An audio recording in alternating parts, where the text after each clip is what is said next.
सन 2010 और 11 के आसपास की होती है। जो एक लड़का होता है वो 10,000 रुपये की प्रतिमाह के हिसाब से नौकरी किया करता था, लेकिन जिसके यहाँ वो नौकरी किया करता था उसकी बहुत बड़ी मात्रा में कैश हुआ करता था। उस कैश को जमा करने के लिए वो अक्सर बैंक आया जाया करता था, और उस बैंक का जो कैश काउंटर होता था उस पर एक लड़की बैठती थी।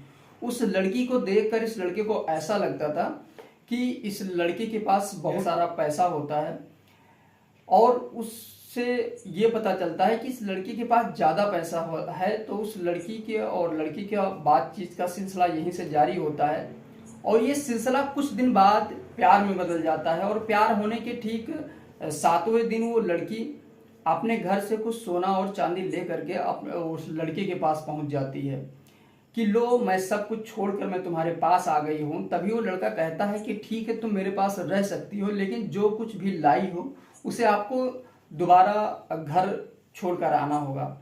अब वहीं से उस लड़के की वाकई में किस्मत बदल जाती है, और किस्मत बदलना ही क्या, उस लड़की से उस लड़के की शादी हो जाती है। लड़के का नाम होता है अरमान मलिक, असली नाम संदीप होता है, लड़की का नाम पायल होता है। इन दोनों की शादी हो जाती है। कुछ साल बाद एक बेटा होता है। कुछ दिन बाद बेटे के पैदा होने वाली तारीख को जन्मदिन मना रहे थे, उसमें कुछ खास मेहमान आए थे जिनका नाम कृतिका होता है, जो पायल की एक खास दोस्त होती है।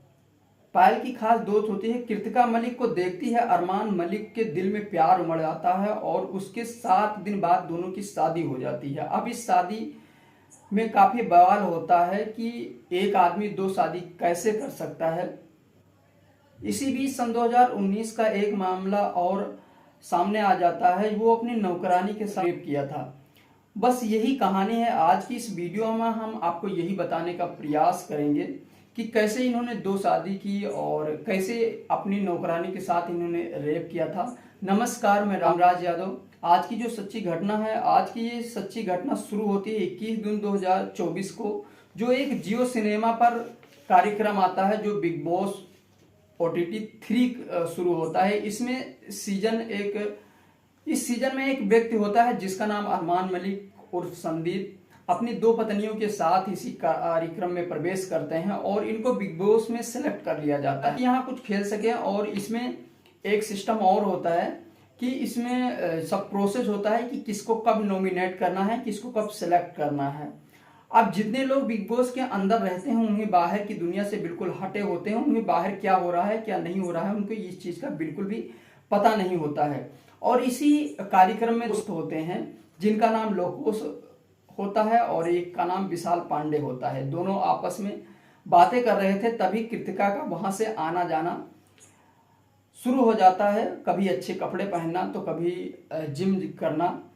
तभी लोकोस कटारिया से विशाल पांडे कहता है कि भाभी बहुत अच्छी लगती हैं। बस धीरे से उसने कान में कहते हुए कहा कि भाभी बहुत अच्छी लगती हैं। जब ये बात लोकोस कटारिया के कानों में जाती है तो ये बात थोड़ा सा लोकोस इस बात के लिए एतराज भी करता है। जैसे लोकोस कटारिया ने ये बात सुना तो अपने कानों वहीं एक बात कैमरा भी सुन रहे थे और कैमरा भी इस बातों को रिकॉर्ड कर रहे थे।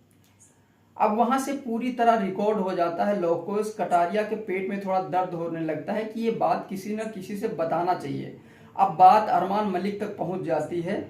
अरमान मलिक का रूप बदल जाता है। अरमान मलिक ने थोड़ा गुस्सा लगता है क्योंकि उसके बीवी पर कमेंट किया गया था। उसे ये लगता है कि यहाँ पर नारी का सम्मान नहीं होता है। जब अरमान मलिक को इतना गुस्सा आता है तो अपने गुस्से को शांत नहीं कर पाते हैं। पहले तो वो विशाल पांडे को बुरा भला कहने लगते हैं, गाली गलौज करने लगते हैं। उसके बाद में जोर का एक थप्पड़ मार देते हैं। अब अरमान मलिक अपनी बीवी कृतिका के लिए विशाल पांडे को एक जोर का, जो विशाल पांडे होता है वो जो बिग बॉस OTT में खेल रहा था, उसको एक जोर का थप्पड़ मार देते हैं, जो कि बिग बॉस में वो सेलेक्ट होता है। अब इस थप्पड़ की गूंज पूरे हिंदुस्तान में गूंज उठती है कि किस तरीके से अरमान मलिक ने अपनी पत्नी का बदला लेने के लिए,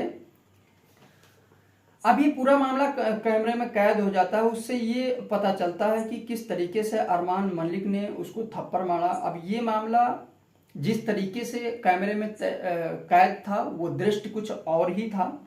वो गलत तरीके से नहीं उन्होंने कहा था। उसका यह अर्थ जो था वो बिल्कुल गलत तरीके से नहीं था। अब ये साफ पता चल जाता है, तब अरमान मलिक को एहसास होता है कि ये बात बिल्कुल गलत थी। अब ये बात सोशल मीडिया के जरिए लोगों तक पहुंचती है, तो लोगों ने तमाम प्रतिक्रियाएं दी। अब लोगों ने विशाल पांडे के जीवन में तो नहीं झांका, लेकिन अरमान मलिक के जीवन का यहीं से एक पन्ना और पलटकर सामने आ जाता है। वो पन्ना ऐसा था कि अरमान मलिक के जीवन को बदतर करने के तादार पर आ जाता है।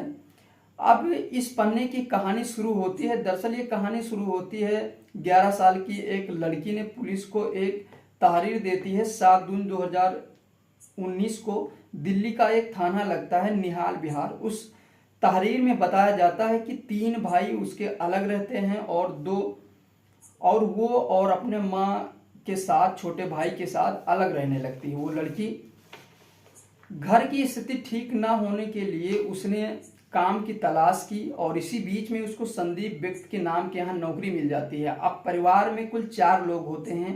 एक पति होता है और 2 पत्नियां होती हैं और एक बेटा चीकू होता है। इसका देखभाल करने के लिए उस नौकरानी के रख ली जाती है। एक दिन ऐसा आता है जो दिसंबर 2028 का ये वाकया है। परिवार के ज्यादातर लोग अहमदाबाद गए हुए थे और जो कि अरमान मलिक घर पे ही रह जाता है। ये बात मीडिया कहती है कि जो सोशल मीडिया पर इस बात का हवाला दिया हुआ है।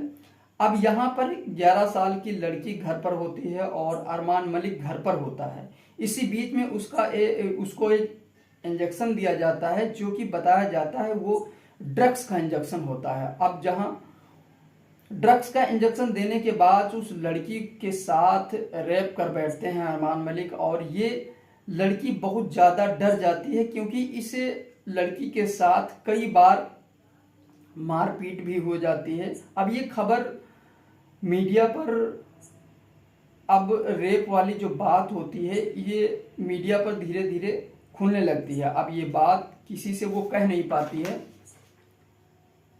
वो सामने वाले के, जब वो बात किसी से कह नहीं पाती है तो सामने वाले के अंदर और हिम्मत बढ़ जाती है। अब पानी सर से ऊपर होने लगता है। वो फिर से इसके साथ कई बार रेप होने लगता है। तब जाके इसने 7 जून 2019 को दिल्ली के निहालगंज थाने में FIR दर्ज करा देती है। अब मामला पुलिस के तक पहुंच जाता है तो पुलिस ने अपनी कार्रवाई शुरू कर देती है। चाहे तब जाके धारा 2061 के बयान हों या कई और बयान हों, इससे पता चलता है कि इस मामले में पायल मलिक की भी जानकारी होती है, लेकिन उन्होंने कोई एतराज नहीं दिखाया और ये मामला कोर्ट पहुंच जाता है। कोर्ट से चार्जशीट बन के आती है और इनकी गिरफ्तारी के लिए दाविश बनाई जाती है। ऐसा दिन आता है कि 23 दिसंबर 2019 को गिरफ्तार कर लिया जाता है। जो मीडिया की रिपोर्ट कहती है कि अरमान मलिक लगभग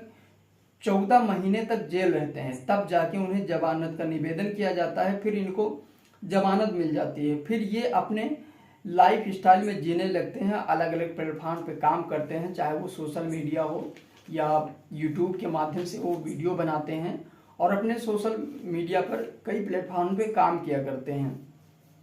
अब ये फिर नई दुनिया में जीने लगते हैं। एक समय ऐसा भी था जो इनके पास 35,000 रुपये नहीं थे जो अपनी माँ का इलाज करा सकें और आज इनको चाहने वाली बिल्कुल करोड़ों लोग हैं जो इनके चाहने वाले हैं।